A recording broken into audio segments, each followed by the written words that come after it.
In the halls of power across Europe's capitals this week, a familiar debate has reignited over the future financial trajectory of the European Union.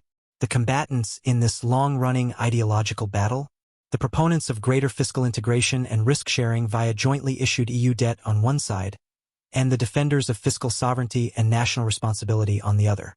At the center of this latest skirmish is Mario Draghi, the former European Central Bank president and current Italian prime minister. Earlier this week, Draghi unveiled an ambitious 400-page report calling for deeply transformative economic reforms for the EU. Headlining his proposals is a call for the 27 member nations to begin regularly issuing up to €800 billion annually in common EU bonds. Draghi's rationale is that only through harnessing the combined fiscal might of the bloc can Europe hope to keep pace with the economic and technological arms race currently being waged by global superpowers like the United States and China. Don't lie to yourself, Draghi implored skeptics during the report's unveiling in Brussels. Do this, or it's a slow agony. For the Italian statesman, mutualized EU debt is a critical tool to fund massive pan-European investments in strategic areas like green energy, digitalization, and scientific research. Failure to do so, Draghi warns, would irreparably undermine the bloc's competitiveness for decades to come. But Draghi's impassioned pleas appear to have fallen on deaf ears in one critical capital, Berlin. Within hours of the report's release, German Finance Minister Christian Lindner bluntly rejected common bond issuance, stating Germany should not pay for others. That can't be a master plan. Lindner's dismissive reaction highlights the immense political and cultural hurdles facing Draghi's proposals in Europe's lead nation. Despite its status as the continent's economic engine and greatest benefactor of EU integration, Germany has long been allergic to mutualizing debts and risks among the diverse group of Euro nations. This deep-seated opposition is rooted in part in the strict fiscal orthodoxy of the country's policy establishment and enshrined in constitutionally mandated debt breaks. More fundamentally, it reflects an entrenched national skepticism of relinquishing control over sovereign budgets and potentially being forced to fund the profligate spending of fellow member states.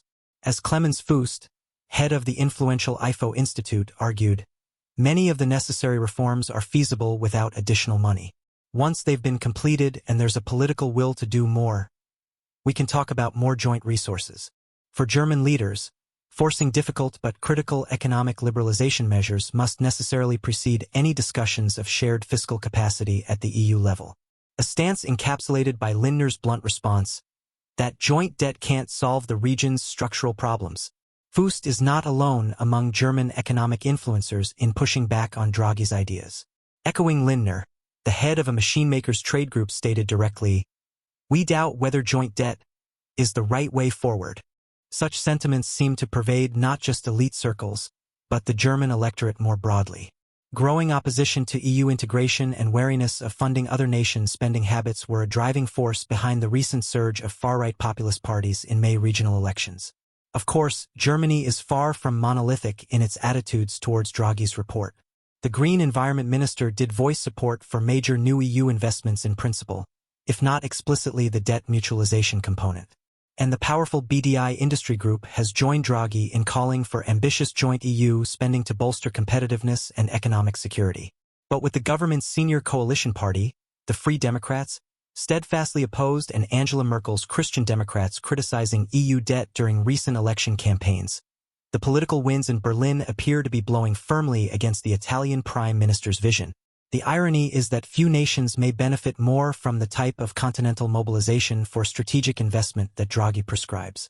As the heart of European automotive and advanced manufacturing, Germany is staring down an existential competitive challenge from the emerging green tech and supply chain strategies being aggressively pursued by the US and China.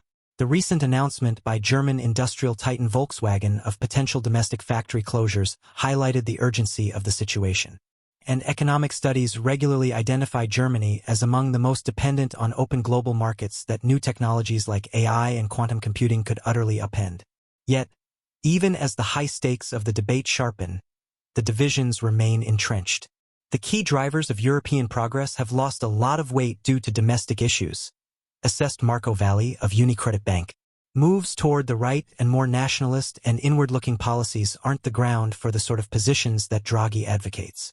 In many ways, the standoff personifies the broader identity crisis confronting the European project itself. Draghi's grand vision imagines forging a unified economic bloc muscular enough to face the systemic challenges of the 21st century head-on. But long-standing internal fissures centered on the timeless tensions between collective solidarity and national autonomy remain formidable impediments. As the former ECB chief understands better than anyone, the path of deeper integration faces innumerable political and cultural landmines. Recalling his central banking tenure, Draghi conceded that his impassioned pro-integration efforts often confronted a "Nein zu allem," a no to everything, from German central bank counterparts. Yet this latest sweeping set of recommendations from Draghi represents perhaps a final clarion call to reaffirm Europe's global leadership ambitions. To let this opportunity pass could risk consigning the EU to the ranks of a geopolitical afterthought overwhelmed on the world stage. Soaring above the entrenched acrimony this week was a sober warning from Draghi that felt ripped from the pages of a Greek tragedy.